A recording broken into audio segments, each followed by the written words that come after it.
Mais uma vez os nossos cumprimentos. Sou Marcos Ivan de Carvalho, jornalista especializado em turismo, filiado à Associação Brasileira de Jornalistas de Turismo, com o agradável encargo de trazer aos senhores que nos acompanham mais um capítulo das entrevistas dos podcasts a respeito da 15ª Festa do Arroz da Estância Turística de Tremembé. E hoje nós temos a grata satisfação de receber a visita do Padre José Vicente, que é pároco da Basílica do Senhor Bom Jesus. Padre, inicialmente a sua saudação a quem nos acompanha por esse podcast, e fazendo a sua apresentação, quem é o Padre José Vicente, quais as suas origens e como ele conseguiu chegar até Tremembé. Muito bem, Marcos, é uma grande alegria estar aqui com vocês e a gente poder então dizer um pouco também dessa história tão bonita de que a gente faz parte aqui no Vale do Paraíba, né? E sobretudo Tremembé, na qual eu estou inserido. Eu sou filho da região de São José do Rio Preto, sou lá do interior, bem longe daqui. Inclusive eu estive lá por esses dias e peguei dengue, estou saindo da dengue, né? Mas estive para lá naquela região lá. E uma cidadezinha chamada Potirendaba. Pertinho de São José do Rio Preto. E eu estou no Vale do Paraíba já há mais de 40 anos. Eu vim para cá em 1982, que eu vim fazer teologia, e depois eu já fiquei aqui no Vale do Paraíba, sempre na intenção que eu fosse voltar, né, para o interiorzão do estado, mas acabei ficando no Vale do Paraíba mesmo até então. Tá? Tenho 38 anos de padre, que então na Diocese de Taubaté, e me ordenei com 25 anos, então eu era muito novinho, muito criança ainda, né? Eu me sentia, na época, né? Até despreparado, muitas vezes, para enfrentar a realidade. E depois eu fiz, então, da filosofia e teologia, aí eu fiz psicologia, porque eu acreditava que eu precisava me preparar mais e para poder dar mais de mim mesmo também no meu serviço, no trabalho com o povo. E aí então eu fiz mais uma faculdade que foi de psicologia e que realmente me deu uma base muito grande para o trabalho. E depois fui para Campo Grande, ainda fiquei 4 anos, também trabalhei em Campo Grande como reitor de uma formação no seminário e voltei para a região, e aí acabei assumindo Tremembé, que ali em Tremembé já está 14 anos que eu estou em Tremembé, e cheguei, foi na segunda festa do arroz que eu cheguei em Tremembé, e já abracei a causa, entrei já de cabeça na festa do arroz com a Marisa e a Lúcia e toda a equipe, né, fomos, mas eu cheguei num momento muito difícil, porque Tremembé, a Basílica ficou interditada, acho que, não sei. Estava em risco, né? Ficou interditada por 4 anos, e eu cheguei bem nesse período da interdição, e depois todo um trabalho que foi feito de estudo, a Universidade de Taubaté nos apoiou na questão de fazer os levantamentos necessários, de encaminhamento para aprovação de projetos, né, tudo isso.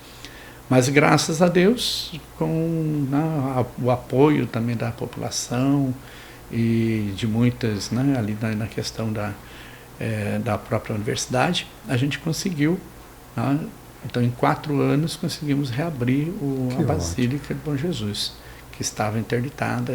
Então foi um momento muito crítico da minha chegada em Tremembé, mas que hoje é uma alegria só estar em Tremembé, porque nós estamos em fase já de término mesmo do restauro, né? Mais um ano de trabalho, acho que a gente conclui a parte interna do restauro, e nós estamos celebrando alguns jubileus nesse período. Eu vim também na alegria de celebrar jubileus, celebrar 350 anos da presença da imagem do Senhor Bom Jesus em Tremembé, em 2013. Nós celebramos então... Foi em 1673 que foi instalada a Basílica, né? Foi a capela e depois Basílica, né? Começou com a imagem, né? Com a história da imagem numa capela de Nossa Senhora da Conceição, em 1663. Depois, em 1673, foi erigida a primeira capela dedicada ao Bom Jesus, que é onde é o altar. Hoje ela era bem menor, né? Era toda a parte do complexo do altar, e depois, 100 anos mais tarde, é que foi ampliado toda a basílica. Então, em 1673, foi concluída a primeira capela. E agora, em 2013, nós celebramos 350 anos. Então, foi a reabertura. Depois da interdição, nós reabrimos para a celebração dos 350 anos. Depois, nós celebramos esse ano, nós celebramos 100 anos da instalação do relógio. Aliás, o relógio também foi restaurado também, né? Foi restaurado também. E veio de Munique, né, essa máquina toda, e estava parado por uns 30 anos. Aquela exposição a respeito do relógio ainda existe, ou é uma exposição comemorativa com aquelas cartas do engenheiro que fez a contratação do serviço? Ainda existe para as pessoas visitarem? Não, está arquivado, né? Mas nós fizemos a exposição antes da reinstalação. Ficou 40 dias exposta a máquina, com as cartas e tudo, né? E depois, aí voltamos na instalação, inauguramos, e aí aguardamos os arquivos, tá? Estão guardados, né? Mas foi muito bom relembrar os 100 anos da chegada do relógio. Da chegada do relógio, o nome dos colaboradores, né? E tudo. Nós colocamos e o pessoal ficou assim, muito encantado de descobrir. E nós descobrimos porque começamos a fazer a movimentação e alguém no Rio de Janeiro diz, olha, eu tenho no arquivo, no jornal dessa época, o nome do pessoal. E nos encaminhou.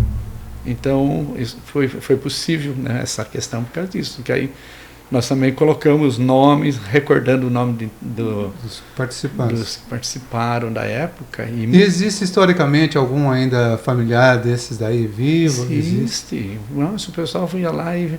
Olha, meu avô. O pessoal ia lá ler o nome, né? Meu avô participou, meu pai, meu tio.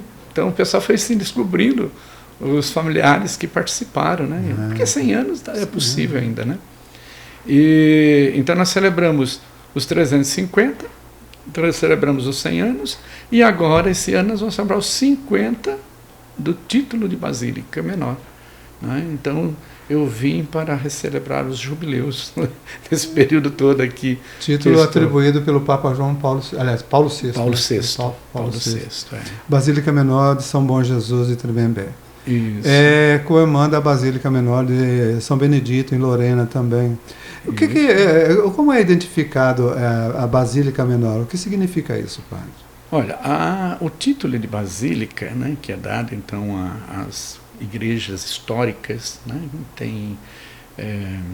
que tem assim uma relevância, né, ou seja, numa questão de uma imagem, que é o caso nosso, e também na caso da estrutura do próprio prédio, né, que é o caso também nosso ali. E é dado então o título. Nós temos 4 basílicas maiores que elas estão em Roma. Né? Então são as 4 basílicas maiores, com o título, né, Basílicas Maiores. E as outras, então, no mundo, esparramadas no mundo, então quando o Papa dá o título, a elas levam então o título Basílica Menor. Né? Mas elas têm uma relevância muito importante no sentido de estar assim, muito ligada, né? Então, à Santa Sé, ligado a Roma. Né? Então, por isso tem algumas relevância na liturgia, determinadas, né, questões litúrgicas. Então, é dado um certo destaque nesse sentido. Né? Então, a questão é o fato dela estar mais ligada realmente à Basílica Maior de São Pedro. Né? Hierarquicamente mais próxima. Mais próxima, E deve alguma obediência direta ou passa pela diocese? Ainda? Passa pela diocese. Mas ela tem alguns aspectos, né? Algumas características próprias, que então é regida por documento.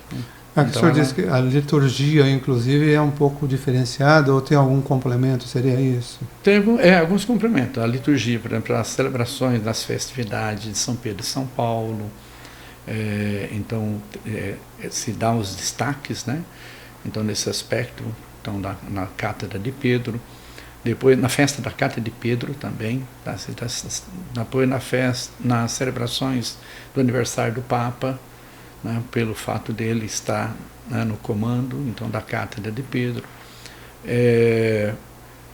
Também aniversário de eleição do Papa, a questão das indulgências, né, que então a Igreja oferece, então algumas celebrações, sobretudo na festa do Senhor Bom Jesus, né, e na festa de São Pedro e São Paulo, que são festas, né, mais ligadas realmente aos apóstolos, né, então a Jesus, aos apóstolos, e nesse sentido, então a Igreja também concede indulgências, né, então quando as pessoas visitam essas igrejas e fazem então o ritual e rezam segundo o ritual, né, então podem também ter indulgências. A imagem do Senhor Bom Jesus é sempre ela descida para as comemorações da festa do Senhor Bom Jesus, então tem todo um cerimonial, tem toda uma sequência de atos litúrgicos e depois também o retorno ao altar, a mesma coisa. Eu li que ela tem 50 quilos de peso e 1,96 m de altura, esculpida em madeira por um senhorzinho que não se recorda o nome, e ela foi encontrada na choupana desse senhorzinho. E também, curiosamente, eu pesquisei, após retirarem essa imagem da choupana, apareceu uma nascente d'água que se transformou depois da chamada Água Santa. Por que Água Santa, padre? E por que não existe mais em Tremembé a bica da Água Santa funcionando? Olha, eu cheguei lá já com essa história, e o pessoal sempre cobrando essa questão da Água Santa.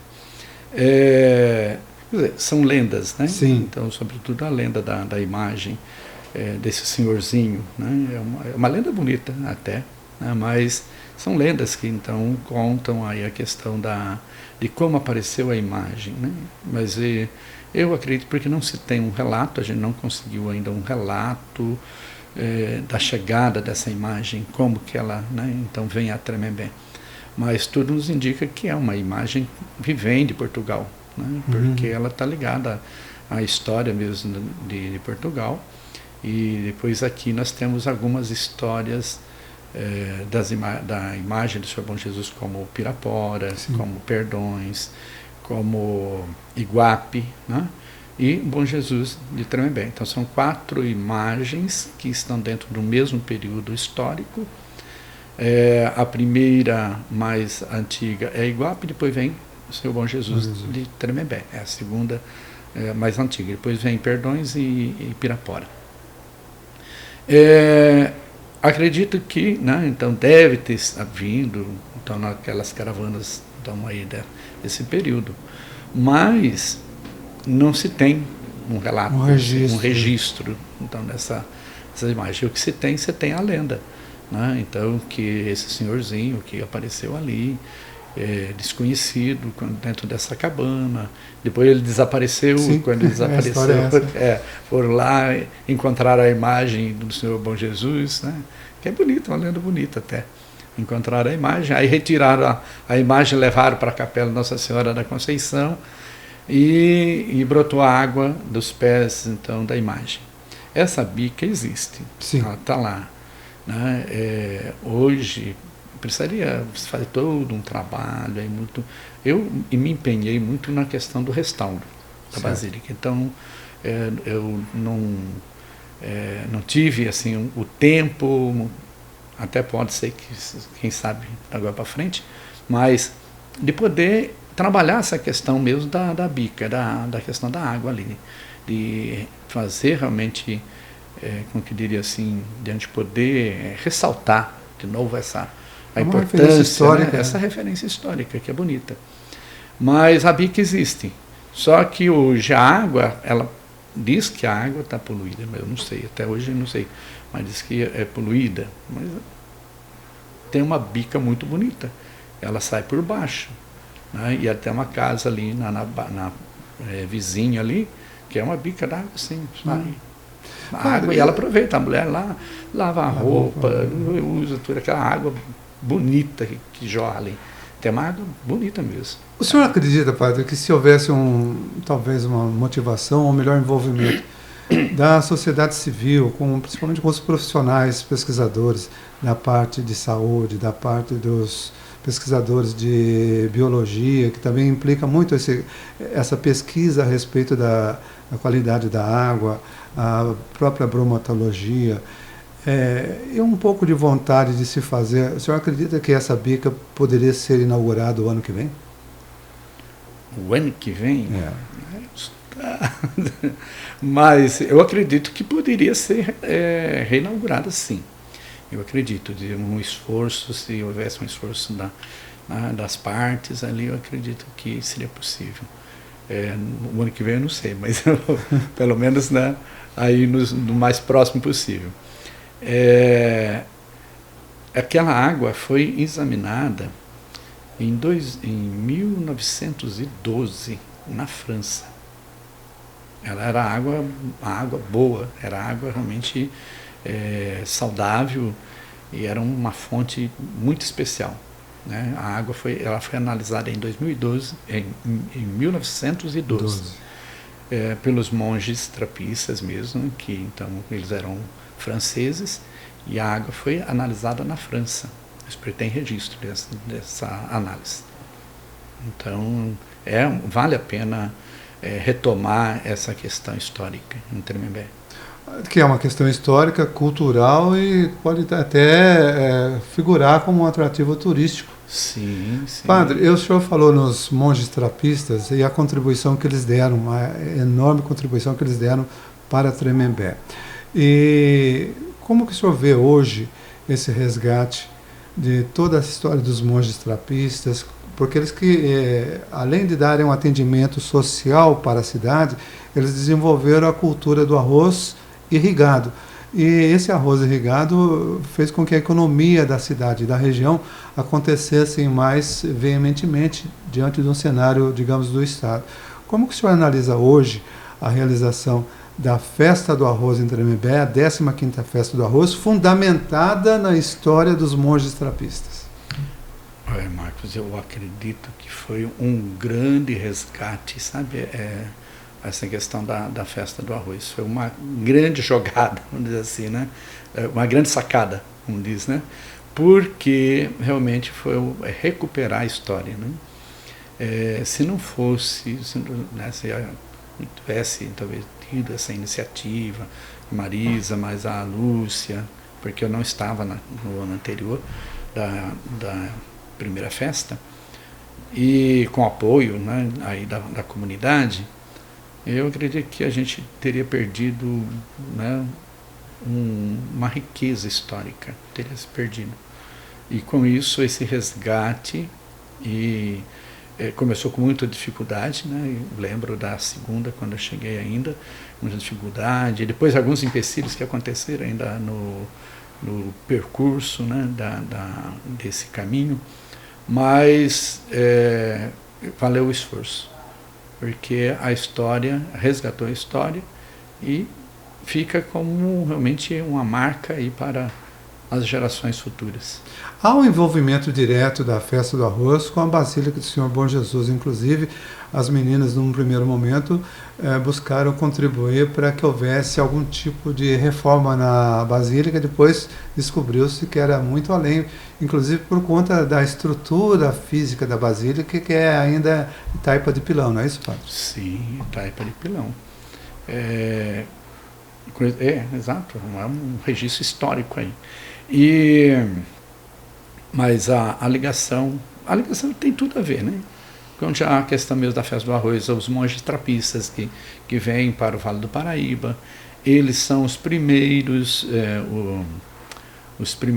párocos da Basílica do Senhor Bom Jesus, foram os monges, né? Então são 2 monges trapistas, então, que iniciam como pároco da Basílica em 1907 até 1900,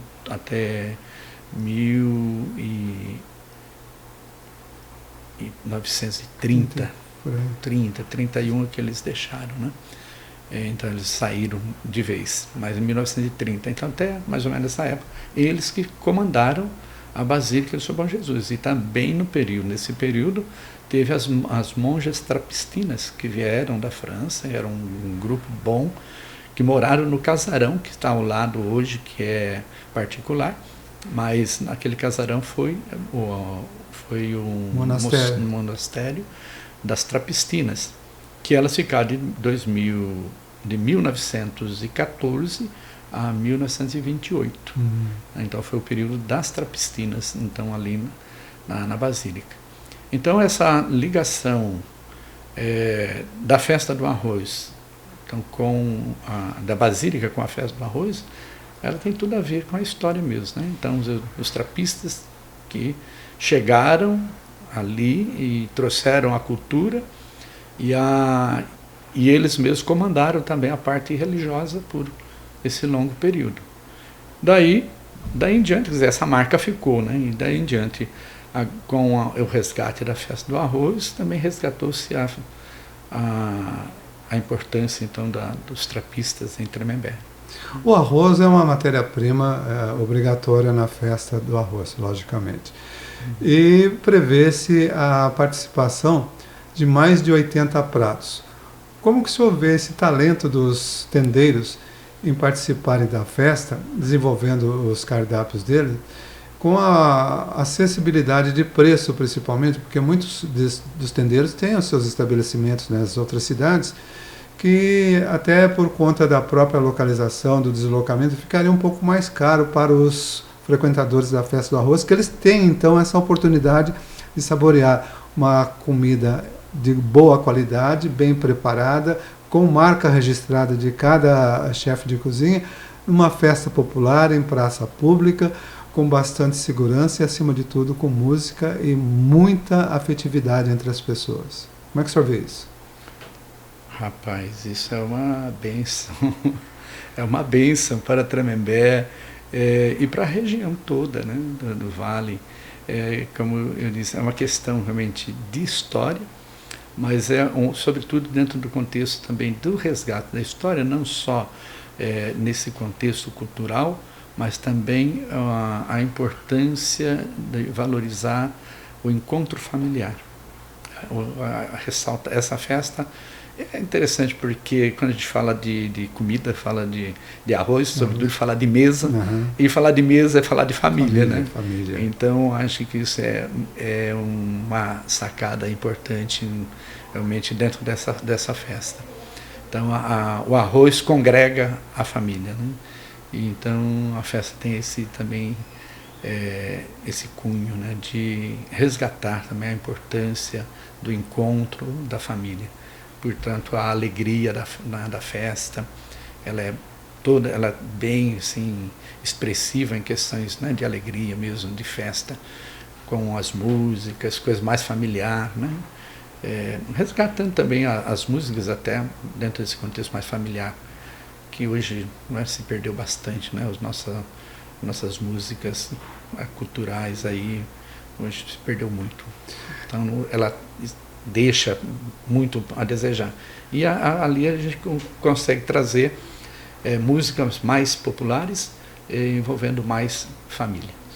Padre, a partir de alguns momentos já aconteceu a instalação de algumas tendas oferecidas às instituições de assistência de Tremembé, inclusive há uma tenda do Senhor Bom Jesus. E essa conotação de inserção social das instituições, como funciona no seu conceito, por se considerar uma festa enorme como é a festa do arroz, essa abertura de oportunidades para as instituições assistenciais, como também a geração de emprego e renda, pelo menos temporariamente? Menino, a questão se valoriza, né, esse lado também do assistencial. Para a Basílica, nós temos a nossa tenda, que é então oferecida desde a primeira. Nós participamos e, como disse a Marisa, mas a Lúcia, na época, teve esse carinho, esse cuidado porque a basílica estava interditada na época, que foi também no período que eu cheguei, mas já no ano anterior estava interditada, e havia então toda uma movimentação nesse sentido de resgatar mesmo a questão da basílica, né? E a partir daí então foi oferecido a participação então da basílica nesse contexto, e a basílica abraçou essa causa, e sobretudo com um carro-chefe também ali da festa, que é a coxinha de arroz, né? A famosa coxinha de arroz. A famosa coxinha de arroz. Então essa é da basílica e ninguém tira. Ninguém tira. E aí já tentaram, mas não conseguiram. Mas o que é que acontece? A beleza dessa questão, porque essas tendas, que são as tendas sociais, né? Elas têm essa tendência então para o auxílio, e ela congrega também os voluntários, né? Sim. Porque nessas tendas, diferente das outras que são mais comercial, e são as famílias mesmo que então ali trabalham, a tenda da Basílica do Bom Jesus, como do Carmelo, como da Paróquia de São José, são os voluntariados, né? Isso também é uma coisa assim, bonita, que valoriza também esse trabalho, né? Que é a mão de obra doada. A entrega, né? Entrega, doação, o pessoal vai lá com carinho, oferece, né? Trabalha, e a alegria de poder fazer um serviço social, né? E então esse é o valor também da festa. Que vai acontecer de 16 a 19 de maio, na Praça Geraldo Costa, a famosa Praça da Estação. Eu gostaria agora, padre, nós já estamos afunilando o nosso tempo para o encerramento, que o senhor, naquela câmera ali, fizesse um convite pessoal seu para que as pessoas venham e participem da Festa do Arroz de Tremembé, por favor. Olha, nós estamos aqui, né, e queremos convidar você aí para participar realmente dessa festa, na 15ª festa, muito importante, porque nesse ano também estamos lançando 50 anos do ano, quer dizer, vamos lançar, né, o ano jubilar, também na Festa do Arroz, e queremos comemorar esses 50 anos do título de Basílica Menor. E então você está convidado a participar com a sua família e saborear dos mais gostosos pratos, né, oferecidos nessa Festa do Arroz, nesta e outras que já vieram e que virão com certeza, né? Então não percam a oportunidade. É uma oportunidade única durante o ano, né, de viver realmente a experiência familiar e comunitária, né, aqui no Vale do Paraíba. Nós queremos agradecer a sua presença, padre.